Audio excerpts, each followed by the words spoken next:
Puji Tuhan karena kita dapat berkesempatan pada minggu ini sekali lagi. Kita akan belajar ataupun merenungkan sedikit tentang baptisan air. Siapa yang di sini yang belum dibaptis? Boleh angkat tangan? Yang belum dibaptis, berarti dia belum dibaptis. Oke, boleh? Nah, hari ini Anda akan mendengarnya baik-baik. Yang sudah dibaptis juga mendengarnya baik-baik. Supaya kita lebih memahami arti baptisan air. Nah, kalau kita melihat karya baptisan air ini, Yesus memperingatkan semua orang, bukan satu orang, tetapi semua orang yang percaya kepada Tuhan. Untuk dibaptis di dalam air. Kemudian Yesus datang kepada mereka dan berkata, semua kuasa di sorga dan di bumi telah diberikan kepadaku. Karena itu pergilah dan jadikanlah semua bangsa muridku, baptislah mereka di dalam nama Bapa dan Anak dan Roh Kudus. Di dalam Matius pasal yang ke-28, ayat yang ke-18 sampai ayat yang ke-19. Begitu juga di dalam Kisah Para Rasul pasal yang kedua, ayat 38 sampai yang ke-41. Jawab Petrus kepada mereka, bertobatlah dan hendaklah kamu masing-masing memberi dirimu dibaptis dalam nama Yesus Kristus untuk pengampunan dosamu, maka kamu akan menerima karunia Roh Kudus. Ayat yang ke-39, sebab bagi kamulah janji itu dan bagi anak-anakmu dan bagi orang yang masih jauh, yaitu sebanyak yang akan dipanggil oleh Tuhan Allah kita. Ayat yang ke-40, dan dengan demikian perkataan lain lagi, ia memberi suatu kesaksian yang sungguh-sungguh dan ia mengecam dan menasihati mereka bertanya, katanya, berilah dirimu diselamatkan dari angkatan yang jahat ini. Orang-orang yang menerima perkataan itu memberi diri dibaptis dan pada hari itu jumlah mereka bertambah 3.000 jiwa. Dibaptis artinya dicelupkan ke dalam secara penuh. Bukan percikan, bukan percik, tetapi seluruhnya. Ketika seorang bertobat dan dosa-dosanya dan percaya kepada Bapa bahwa dia menyerahkan dirinya seperti ayat yang ke Matius ini.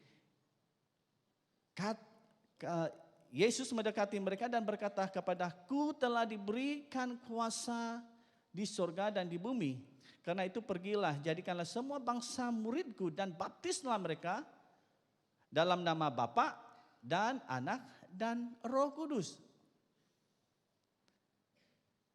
Pengertian baptisan air. Nah, kalau kita melihat pengertian baptisan air, mengerti mengenai arti baptisan air merupakan kunci menuju kehidupan kekristenan yang menang dan bebas. Peristiwa masuk ke dalam air dan bangkit lagi dari air merupakan gambaran pembuktian yang sudah terjadi pada orang-orang Kristen. Nah, menghayati karya Kristus dalam baptisan air, kenapa kita mesti dibaptis, saudara? Nah, ini pertanyaan yang sangat penting. Kita akan bersama-sama melihat di dalam Roma pasal yang ke-6 ayat 3 sampai yang ke-4. Next slide.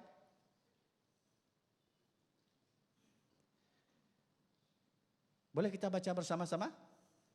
Oke, kita akan baca bersama-sama. 1, 2, baca. Atau tidak tahukah kamu bahwa kita semua telah dibaptis dalam Kristus, telah dibaptis dalam kematiannya.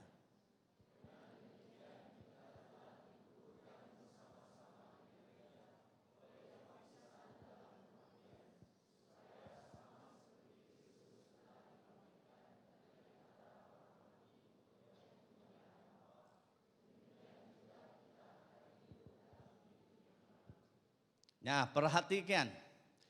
Kristus menebus kita dari dosa supaya kita beroleh hidup yang kekal dan hidup dalam kerajaan Allah. Amin. Nah, itu yang Yesus lakukan. Kata-kata yang telah dijelaskan di dalam Roma pasal yang ke-6 ayat 3 hingga yang ke-4 ini, Yesus mati, ia dikuburkan, dia bangkit. Itu Yesus lakukan. Inilah caranya dia menyelamatkan kita, saudara, yang mau diselamatkan. Nah, bagaimana keselamatan itu sampai dengan kita? Yesus mati, Yesus dikuburkan, dan Yesus bangkit, saudara. Dan bagaimana keselamatan itu menurut ayat ini caranya? Atau tidak tahukah kamu bahwa, ayat yang ketiga, tidak tahukah kamu bahwa kita semua yang telah dibaptis dalam Kristus telah dibaptis dalam kematiannya. Nah, saudara, jadi caranya begini, saudara. Kita dibaptis dalam Kristus. Apa artinya dibaptis dalam Kristus? Kata baptisan, saudara, itu dari bahasa aslinya dipersatukan.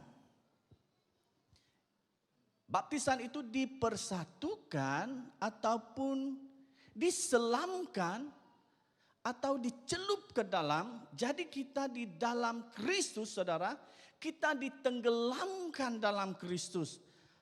Dengan kata lain, kita dipersatukan dalam Kristus. Jadi saya akan membuat satu simulasi.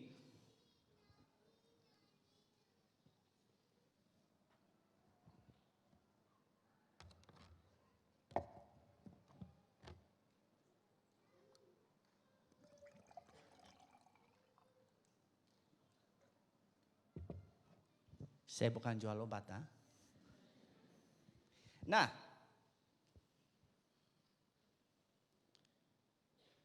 saya gambarkan kita ini adalah batu hitam ini. Dulu sebelum Anda terima Tuhan ataupun menjadi orang yang percaya dan menyerahkan diri Anda dibaptis ataupun kehidupan Anda, hidup Anda ataupun saya dahulu adalah hidup di dalam kegelapan. Nah, bagi tahu yang di sebelah, kamu dulu hitam. Ya, kenapa Anda hitam, saudara? Walaupun putih ya, tetapi kehidupan Anda pada masa itu adalah hidup di dalam kegelapan. Hidup tidak tentu arah, hidup kin kia. Hidup tidak tentu arah. Jadi kehidupan Anda, kehidupan kita itu tidak hidup di dalam Kristus. Baptisan adalah merupakan kita disatukan dalam Kristus. Arti baptisan itu diselam ke dalam. Karena itu ketika kita dibaptis, kita dicelup ke dalam, bukan percik, tetapi ditenggelamkan ke dalam. Artinya kita ditenggelamkan ke dalam. Nah, ketika kita ditenggelamkan ke dalam, dahulu kita hitam, dan kita akan menjadi putih. Magic kan? Nah, itulah tandanya baptisan. Baptisan itu bukan percikan. Kita itu ditenggelamkan ke dalam. Nah, itulah yang dikatakan di dalam ayat yang ketiga. Atau tidak tahukah kamu bahwa kita semua itu telah dibaptis dalam Kristus, telah mati di dalamnya. Arti baptisan itu dipersatukan dalam Kristus. Jadi ketika kita ditenggelamkan dalam Kristus atau hidup di dalam Kristus, kita menjadi satu dalam Kristus. Itulah arti yang pertama yang Yesus lakukan. Dia mati untuk saudara, dia dikuburkan untuk kita, dia bangkit untuk kita, saudara. Itulah yang Yesus lakukan. Bagaimana kita dapat memperolehnya? Caranya begini, saudara. Dia membaptiskan kita ke dalam. Dia mempersatukan kita ke dalam. Dia mencelup kita ke dalam, saudara. Supaya kalau Kristus mati, kita juga turut mati. Kalau Kristus dikubur, kita juga dikuburkan. Kalau Kristus bangkit, kita juga bangkit.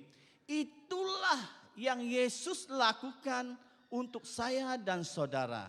Karena ketika kita percaya bahwa Yesus mati buat saya percaya bahwa Yesus dikubur buat kita, dan kita katakan saya percaya Yesus bangkit buat saya, sebagai tindakan kepercayaan kita, maka saudara mau dibaptis. Betul?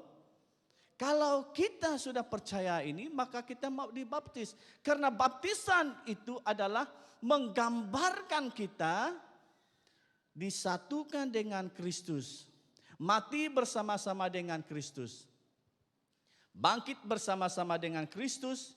Maka kalau orang percaya dengan hal itu, dia pasti mau dibaptis. Nah, saya mau ingatkan kita bahwa baptisan itu tidak menyelamatkan kita. Kenapa? Yang menyelamatkan kita adalah iman percaya kita. Bahwa kita percaya bahwa Yesus mati buat kita dan Yesus dikubur buat kita dan Yesus bangkit buat kita. Iman itulah yang menyelamatkan kita. Tapi kalau orang itu beriman, orang itu pasti mau dibaptis. Kecuali tidak ada kesempatan lagi. Seperti orang yang di sebelah Yesus ketika disalibkan. Betul? Mana ada sempat lagi. Pada masa itu dia mau mati sudah. Bersama-sama dengan Yesus digantung di kayu salib. Betul? Mana sempat lagi. Mana, pengawal turunkan, saya mau dibaptis. Mana ada. Pada masa itu dia mau mati sudah. Tanya di sebelah, kamu belum mau mati kan? Khususnya bagi yang belum dibaptis. Karena itu masih ada kesempatan untuk kita untuk menyerah hidup kita ke dalam Tuhan. Nah, karena itu saudara, orang yang mau mati hari itu mana ada kesempatan lagi dia untuk dibaptiskan. Dia tak perlu dibaptis, dia diselamatkan. Karena kita diselamatkan oleh percaya, bukan oleh karena baptisan itu sendiri. Tapi saudara, sebelum Anda mau melihat kebaikan Tuhan dalam kehidupan Anda, itu karena kita sudah memberi hidup kita bersatu dalam Kristus. Bagaimana keselamatan itu datang dengan kita? Yang pertama adalah Kristus mati supaya kita mati terhadap dosa kita. Yaitu di dalam yang pertama yaitu Kristus mati buat kita. Di dalam Roma pasal yang ke-6 ayat yang ke-6, karena kita tahu bahwa manusia lama kita telah turut disalibkan supaya tubuh dosa kita hilang kuasanya, agar jangan kita menghambakan diri lagi kepada dosa. Nah, inilah caranya menyelamatkan kita saudara. Di dalam ayat yang ke-6 ini. Nah, saudara coba perhatikan kenapa Yesus mati buat kita. Menurut ayat ini supaya kita itu mati terhadap manusia lama kita dan tubuh dosa kita. Jadi Yesus mati membunuh tubuh dosa kita karena persoalan kita tubuh dosa kita. Tubuh dosa kita ini apa? Nah, ini diambil dari istilah zaman Romawi. Pada ketika itu, ketika saya membunuh seorang itu, dan saya harus mengambil mereka pengawal-pengawal ataupun kerajaan Romawi itu untuk mencari orang yang membunuhnya. Saya akan beri simulasi lagi. Kalau saya panggil Pastor Silam ini tinggi dia, susah juga. Nah, saya panggil Lukas. Mana Lukas? Nah, saya ambil satu orang. Sebab dia sudah ikut kelas ini. Saya sudah ajar dia. Beri tepukan lah sikit.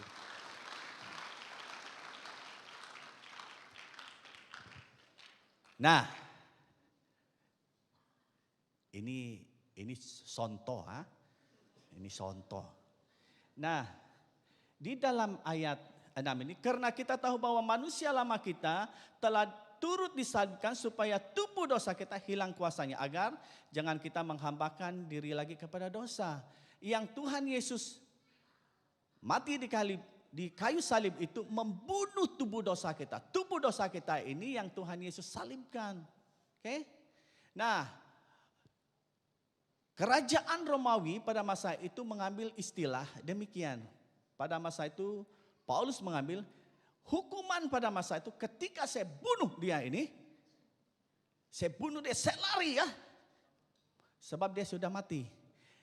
Tubuh dia ini tidak dikuburkan.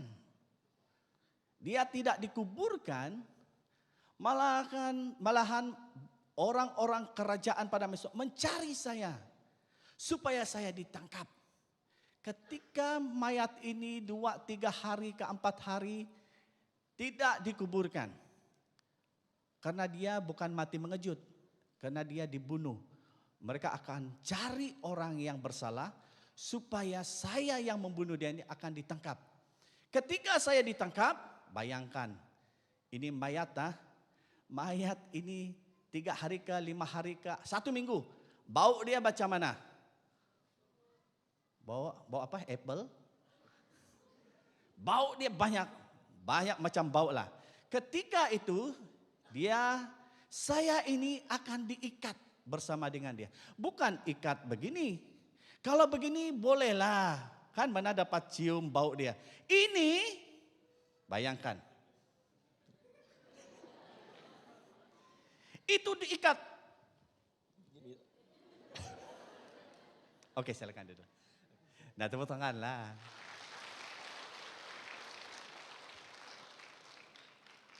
Saya akan diikat bersama dengan Lukas, akan diikat sampai saya mati.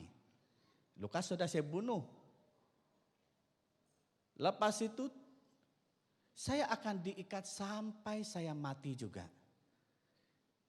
Itulah gambaran Kristus telah membunuh tubuh dosa kita. Tubuh dosa kita itu harus dibunuh, dihancurkan. Itulah arti baptisan. Yesus katakan karena kita tahu bahwa manusia lama kita telah turut disalibkan supaya tubuh dosa kita itu hilang kuasanya. Agar kita menghambakan diri, agar jangan kita menghambakan diri lagi kepada dosa.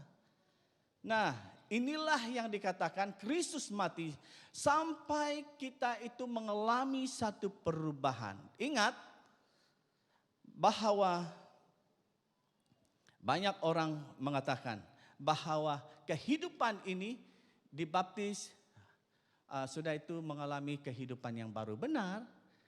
Tetapi tubuh dosa kita itu sifat-sifat kebiasaan itu masih ada.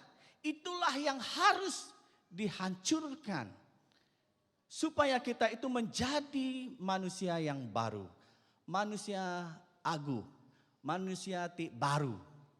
Manusia yang baru di dalam hidup. Nah, tubuh dosa itu adalah kilang dosa. Kilang dosa itulah yang mengerikan. Yang membawa kita kepada alam maut. Kebiasaan-kebiasaan kita itulah yang Kristus matikan di kayu salib. Supaya tubuh dosa kita ini hilang kuasanya. Kebiasaan-kebiasaan. Itu sebabnya kita dibaptis menjadi manusia yang baru di dalam Yesus Kristus. Nah, kalau kita melihat, saya buat satu lagi. Bukan jual bunga. Nah, ini. Tubuh dosa itu adalah, kilang dosa itu adalah menggambarkan kehidupan kita. Tubuh dosa itu harus dihancurkan, dimusnahkan supaya kita itu menjadi manusia baru. Kebiasaan-kebiasaan lama itu menjadi kebiasaan yang baru. Kalau kita katakan ini, kilang dosa itu ada di dalam kehidupan kita. Nah, contohnya kebaktian-kebaktian rohani yang besar. Nah, kita berdoa, kita putuskan semuanya. Dihancurkan semuanya. Berdoa dan hilangkan semuanya. Semuanya dihancurkan. Namun, dia akan berbunga lagi. Dia akan berbunga lagi. Ini buah-buah kebiasaan yang kita lalui. Yang biasa kita lakukan. Inilah kilang dosa itu harus dicabut sampai ke akar-akar. Kita hancurkan, kita sampai ke akar-akarnya supaya dia tidak akan bertumbuh. Begitu juga dengan kehidupan kita, kebiasaan-kebiasaan lama itu dia harus dihancurkan, ditarik dalamnya. Kalau hanya setakat kita potong, dia akan tumbuh lagi. Yang penting kita sampai ke akar-akarnya supaya dia menjadi tidak ada di dalam hidup kita. Itulah yang dinamakan persoalan manusia, bukan soal perlu pengampunan saja, karena perlu kilang dosa itu, tubuh dosa itu harus dihancurkan. Amin. Nah, karena itulah Yesus mati di kayu salib membunuh tubuh dosa kita, kilang dosa kita. Kilang dosa itu ada dengan setiap pribadi kita. Ada. Setiap manusia itu berdosa. Berdosa berarti kehidupan kita itu hidup di dalam dosa. Kami ibu bapak tidak pernah pun ambil sijil diploma berbohong. Ada di sini ibu bapak ambil master berbohong? Adakah? Saya ini adalah master di dalam berbohong. Saya master tuh. Dan saya ajar anak saya berbohong. Tidak ada. Malahan kami ibu bapak itu mengajar, jangan berbohong ha? Tetapi pandai berbohong. Anak-anak kecil, siapa buat ini? Bukan saya. Tetapi dia yang buat. Betul? Umur anak 2-3 tahun itu, oh dia sudah pandai berbohong. Tidak pernah pun orang ajar dia berbohong. Kalau ada yang pandai ajar berbohong itu, dia diploma berbohong. Karena tidak ada pernah pun di dalam sejarah ibu bapak mengajar anak berbohong. Tetapi anak pandai berbohong. Inilah yang dinamakan tubuh dosa. Jangan salahkan Adam dan Hawa. Oh ini keturunan Adam dan Hawa kita ini, karena itu kita berdosa. Tidak. Adam dan Hawa, dia tetap pikul dia punya dosa. Itu dosa dia. Bukan dosa Adam turun dengan kita, tetapi kecenderungan kita untuk melakukan dosa itu sejak dosa telah masuk ke dalam manusia. Itu dia. Tubuh dosa itu ada dalam setiap pribadi kita. Karena itu, itulah Yesus mati buat kita. Di kayu salib membunuh tubuh dosa itu. Agar kilang dosa kita yang ada dengan setiap pribadi kita sejak lahir sudah berperanan dalam hidup tubuh dosa, itu akan dihancurkan. Karena itu manusia bukan hanya perlu pengampunan, lebih juga disalibkan tubuh dosa di dalamnya. Di dalam Roma pasal yang ke-6 katakan, karena kita tahu bahwa manusia lama kita turut disalibkan supaya tubuh dosa kita hilang kuasanya. Agar jangan kita menghambakan diri lagi kepada dosa. Kalau kita sudah dibaptis dan telah menyerah hidup kita sepenuhnya kepada Tuhan dan mengerti tentang baptisan, maka kita jangan lagi, kata ayat ini, jangan kita menghambakan diri lagi kepada dosa. Jangan pergi lagi kepada tabiat lama kita lagi. Jangan. Karena kita tahu sudah kehidupan ini satu anugerah Tuhan. Kesempatan untuk kita bersatu dalam Tuhan. Tidak seperti orang yang disalib bersama Yesus tadi. Dia tidak ada kesempatan untuk turun untuk dibaptis. Karena masa itu dia akan mati. Selagi kita sudah tahu arti tentang baptisan, ditenggelamkan, artinya dibaptis, bersatu bersama dengan Kristus, maka pada hari ini kita betul-betul mau menyerahkan hidup kita kepada Tuhan. Tubuh dosa hilang kuasanya, agar kita jangan menghambakan diri lagi terhadap dosa. Maka Yesus mati supaya kilang dosa dihapuskan. Tahukah saudara bahwa saudara mati bersama dengan Kristus? Percayakah itu? Percaya? Itulah yang pertama Yesus lakukan. bahwa dia mati untuk menebuskan tubuh dosa kita. Yang kedua, dia dikuburkan. Ia bukan hanya mati, kalau mayat mati harus apa? Dikuburkan. Artinya mana ada orang dikuburkan? Ada pernah lihat orang dikuburkan sampai kepala? Ada? Ya sudah dikuburkan, kepala saja tinggal. Pernah? Nadainya amat. Mana ada? Dikuburkan artinya seluruh tubuh itu sebabnya ditenggelamkan ke dalam. Ketika kita ditenggelamkan ke dalam, itu artinya kita dikuburkan. Menguburkan berartinya kita meninggalkan kehidupan lama kita. Itu artinya baptisan, dikuburkan ke dalam. Pernah lihat juga ketika dikuburkan, lalu dia, hai barang saya belum lagi. Mana ada? Dikuburkan, ada barang lagi saya di rumah. Mana ada? Kalau dia sudah dikuburkan, itu dikuburkan. Tidak ada lagi katakan barang lama lagi, barang baru kamu lagi. Betul, belum ada. Karena itu, jika mayat dikuburkan tidak akan bangun lagi. Berjalan untuk mencari barangnya lagi. Barang apa, kemewahan, duit dia, tidak ada. Kalau dikuburkan. Gambaran dikuburkan, demikian juga baptisan diselam, dicelup ke dalam air, dikuburkan seluruhnya, puji Tuhan, supaya kita terpisah dari dosa, terpisah dari mayat, terpisah dari dosa lama kita. Dikubur agar lenyaplah dalam hidup kita ini, yaitu kebiasaan-kebiasaan lama.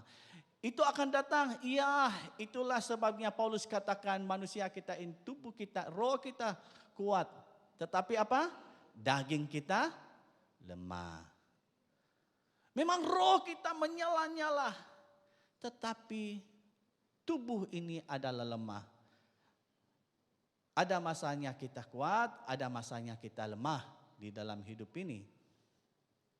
Karena ketika kita benar-benar menyerah hidup kita kepada Tuhan, dikuburkan seluruhnya, maka kita akan menjadi manusia yang baru. Itulah yang Yesus lakukan yang kedua. Dan yang ketiga, ia bukan hanya mati, bukan hanya dikuburkan, puji Tuhan, dia bangkit pada hari yang ketiga. Mengapa ia bangkit, saudara? Supaya kita turut bangkit. Puji Tuhan. Itulah namanya. Kita akan mengalami kehidupan yang baru di dalam Tuhan. Bangkit bersama-sama dengan Kristus. Hidup di dalam kerajaan Allah. Hidup di dalam Kristus bersama dengan Kristus kita terus hidup. Hidup kita berbeza lagi menjadi manusia yang baru di dalam Kristus. Ketika kita menjadi manusia yang baru, kita berbeza dalam kehidupan kita. Cara pandang kita, cara hidup kita bukan seperti Kristen progresif yang minggu lepas yang kita telah belajar. Bukan, cara pandang itu betul-betul tidak sepadan dengan firman Tuhan. Kita menjadi manusia baru, kehidupan yang baru, itu menunjukkan kita percaya kepada Tuhan. Karena itu, kalau Anda percaya bahwa Yesus dikubur buat saudara, saudara percaya bahwa Yesus bangkit buat saudara, saudara percaya bahwa hidup Anda di dalam Kristus, kalau begitu pasti Anda mau dibaptis. Yang belum dibaptis, pasti dia tahu, oh dia mau dibaptis. Ketika dia tahu cerita perjalanan baptisan, maka dia mau dibaptis. Kalau Anda katakan, aku percaya Yesus mati buat saya. Aku percaya Yesus dikubur buat saya. Saya percaya Yesus bangkit buat saya. Tetapi, I don't know lah. Saya ini maukah dibaptis? Itu percaya. Karena kepercayaan kita itu ketika kita percaya itu, tindakan kita itu mau dibaptis. Nah, baptisan memang tidak menyelamatkan. Tetapi baptisan adalah tanda bahwa saudara percaya. Tanda bahwa saudara yakin Yesus mati. Buat saudara percaya bahwa Yesus dikubur buat saudara. Saudara percaya bahwa Yesus bangkit buat saudara. Itu adalah tanda iman Anda. Tanda saudara percaya kepada Tuhan. Tanda ini tidak pernah pun orang pernah melihat tanda iman percaya seseorang itu. Tetapi tanda tindakan dia melakukan sesuatu yang baik itu iman percayanya. Tanda adalah sesuatu yang kita lakukan orang yang percaya. Saya boleh gambarkan iman itu seperti angin. Pernah lihat angin? Tidak pernah lihat angin, betul? Tetapi angin akan membawa satu tindakan. Contohnya kalau kamu limpas di kedai KFC. Bau KFC betul? Itu tindakan angin yang membawa. Tapi kalau kamu limpas jamban, bau KFC kah? Kamu limpas jamban. Bau KFC Pernah? Karena tindakan angin itu yang membawa satu tindakan. Contohnya, di Ekon itu ada goyang-goyang sana tuh. Itu tindakan angin. Iman juga sedemikian. Iman saya kamu tidak nampak. Sebab setiap iman kita tidak nampak iman. Tetapi perbuatan iman itu kita dapat nampak. Begitu juga dengan iman. Iman juga demikian saudara. Orang percaya imannya tidak dapat dilihat. Perbuatan imannya dapat dilihat. Perbuatan iman orang percaya adalah dia pasti mau dibaptis. Maka jangan tahan lagi. Kalau saudara sudah percaya bahwa Roh Kudus berbicara pada Anda pada pagi hari ini. Baptis. Ambil tindakan baptis. Hari ini boleh. Bukan saya baptis kamu sekarang. Pergi dengan Puan Sophia Acon. Istri kepada Pastor Silan. Bagi tahu dengannya. Saya mau daftar. Mau dibaptis. Boleh. Oke. Nah. Tindakan kita itu adalah tindakan mau dibaptis. Ingat bahwa baptisan bukan menyelamatkan. Tetapi tindakan iman percaya kita bahwa Kristus mati. Ingat statement ini. Apa ini Pastor Raut ini bagi tahu baptisan tidak menyelamatkan. Tetapi orang perlu dibaptis. Iyalah tindakan iman percaya kita. Kita percaya bahwa Yesus mati buat kita. Saya percaya bahwa Yesus dikubur buat saya percaya bahwa Yesus bangkit buat saya. Kepercayaan itu tindakan kita, kata firman Tuhan, berilah dirimu dibaptis. Satu pengakuan kita bahwa kita percaya bahwa Yesus Kristus mati buat kita. Tindakan ini. Nah, kalau kita was-was dalam baptisan ini, mungkin kita ikut-ikut yang sudah baptis, yang belum bertobat lagi, yang disuruh orang tua belum bertobat, apakah saya baptis lagi? Oh tidak, bukan baptis ulang. Tetapi saya mau membawa kita. Intinya di sini, kalau cara baptisan itu tidak benar, berarti dia belum dibaptis. Karena caranya yang tidak benar. Bukan dibaptis ulang, sebab caranya yang tidak benar, makanya kita harus dibaptis karena yang dulu itu belum baptis. Karena dia dipercik. Karena baptisan itu adalah ditenggelamkan ke dalam. Kalau dipercik itu bukan baptisan. Baptisan itu adalah memberi diri kita dibaptis. Diselam ke dalam, itulah baptisan. Nah, prinsipnya begitu. Atau kalau ada orang caranya baptisannya benar, ditenggelamkan, tapi waktu itu dia belum bertobat. Ingat saudara, baptisan tidak menyelamatkan, tetapi baptisan adalah buat orang yang sudah selamat. Jadi, kalau saudara dahulu belum selamat dibaptis, tidak ada gunanya. Kenapa? Saudara belum percaya. Karena baptisan adalah tanda orang yang sudah percaya.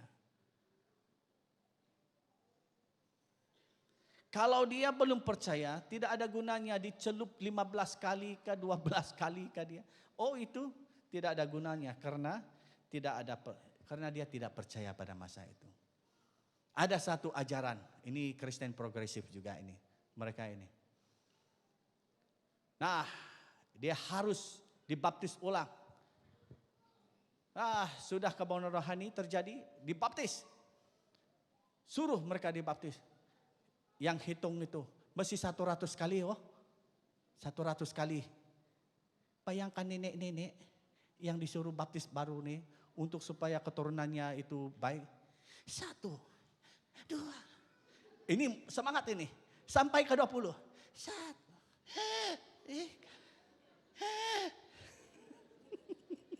Bayangkan 100 kali.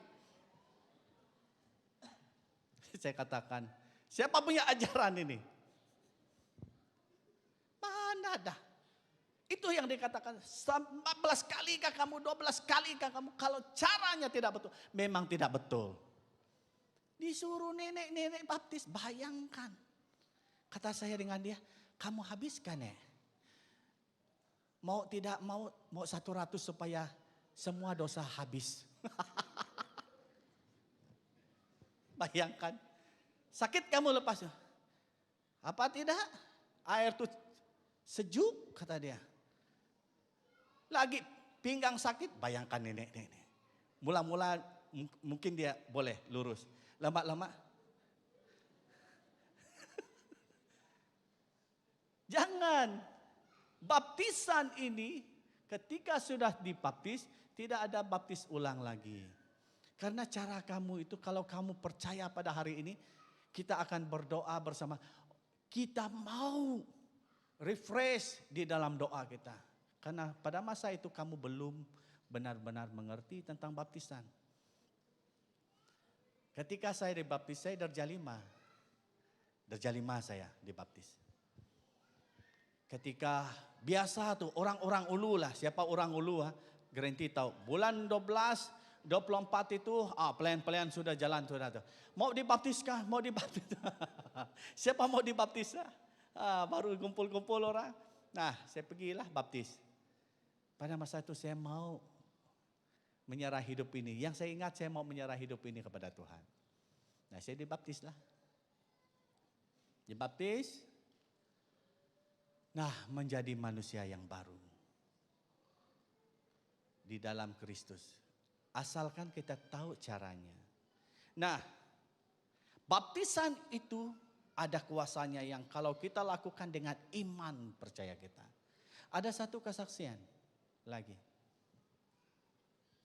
Ketika seorang yang mendengar ceramah ini di dalam baptisan air, dia beriman bahwa Tuhan yang menyembuhkan dia.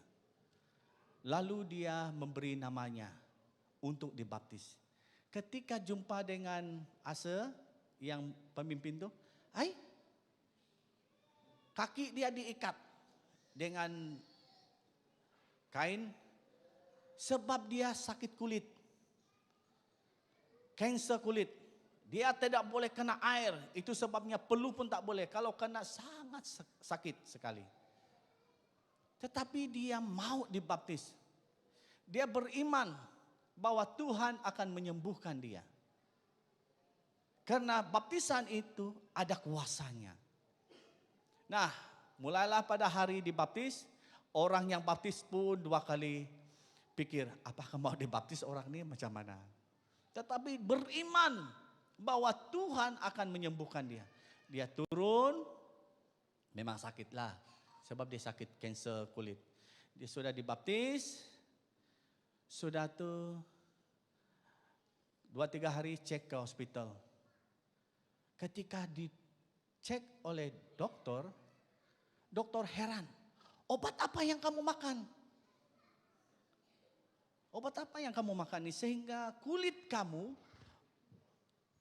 sudah bertumbuh, sudah aktif di tulang. Sebab kenapa mereka tutup dengan kain? Sebab daging-dagingnya itu sudah memburuk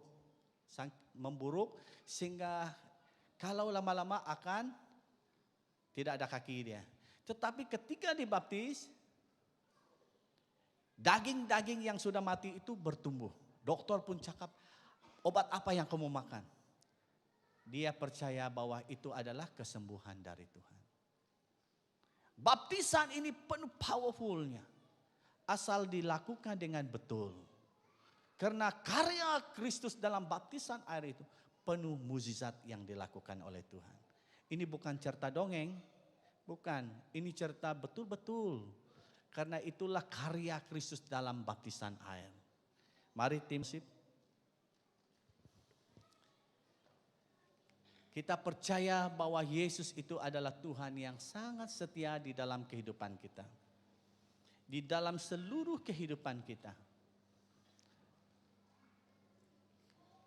Karena Dia adalah Bapa yang sangat setia, tidak pernah meninggalkan kita. Saya cabar kita yang belum dibaptis. Ketika kita mendengar tentang baptisan air ini, kalau Anda betul-betul Roh Kudus sudah berbicara untuk Anda, nanti lapor, beri nama Anda kepada Puan Sophia Achon, supaya dia akan mendaftar Anda, supaya bagi tahu di mana masa dibaptis. Karena baptisan ini adalah tindakan kepercayaan kita untuk bersatu dengan Kristus.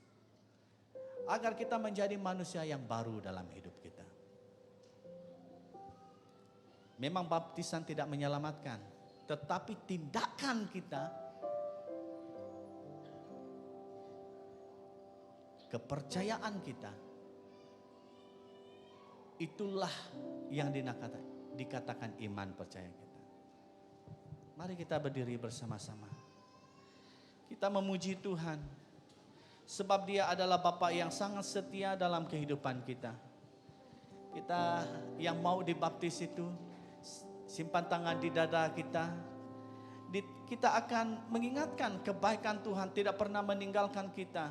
Sebab kita percaya bahwa di dalam Dia kita milik Tuhan. Karena kita mau tinggal bersama dengan Tuhan. Itulah kerinduan kita.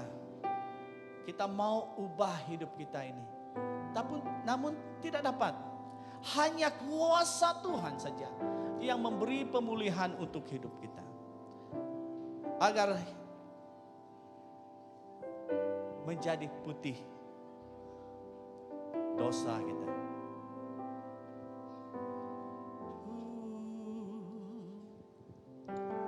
Bapa Kau setia, takkan meninggalkan, karena percaya Engkau milikku dan ku milikmu. Kerinduanku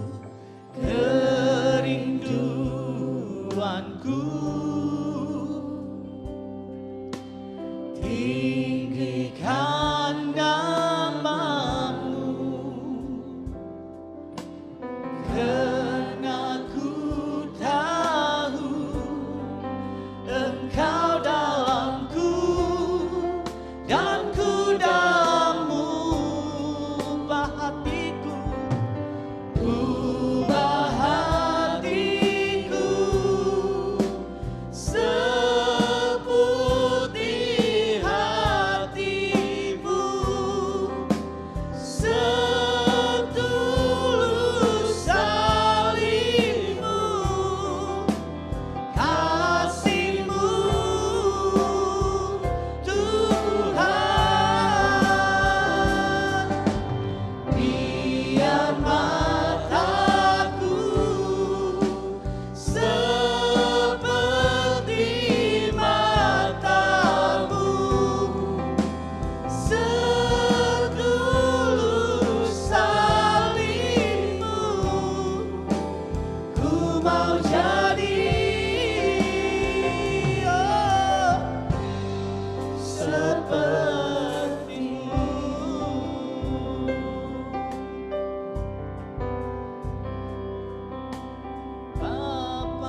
Bapa, inilah satu kerinduan kami. Kami mau seperti Engkau Bapa. Terima kasih atas kebaikan Tuhan dalam seluruh kehidupan kami. Setiap langkah kehidupan kami, kehidupan manusia lama kami, ketika kami mendengar kebenaran firman-Mu Tuhan, Tuhan mati di kayu salib untuk membunuh tubuh dosa kami Tuhan. Agar kami menjadi manusia yang baru, agar meninggalkan kebiasaan manusia lama kami, agar menjadi manusia yang baru. Ketika kami melihat Tuhan dikuburkan, artinya keseluruhan kehidupan ini Tuhan akan berserah kepada Tuhan dan meninggalkan manusia lama kami dan hidup menjadi manusia yang baru. Kehidupan dan cara hidup dan cara pandang kami hanya memuliakan Tuhan. Terima kasih Bapa karena Tuhan bangkit buat kami. Itulah kepercayaan kami. Agar kepercayaan kami tidak sia-sia di hadapan Tuhan. Karena ketika kami percaya bahwa Yesus mati, Yesus dikubur dan Yesus bangkit. Itulah yang Yesus lakukan buat kami. Agar kami mengalami kehidupan yang baru bersama dengan Tuhan. Kami terus mendoakan bagi jemaat Tuhan kami, baik yang ada di talian, kami berdoa dimanapun mereka berada. Ketika kami bersama-sama direfreshkan balik, diperbaharui cara pemikiran kami tentang baptisan air, maka kami akan melihat bahwa iman percaya kami terus mengandalkan Tuhan di dalam seluruh kehidupan ini. Terima kasih Bapa Surgawi karena Engkau sungguh baik. Hanya di dalam nama Allah Bapa, Allah Anak dan Roh Kudus kami sudah berdoa. Amin. Silakan duduk. Tuhan Yesus memberkati.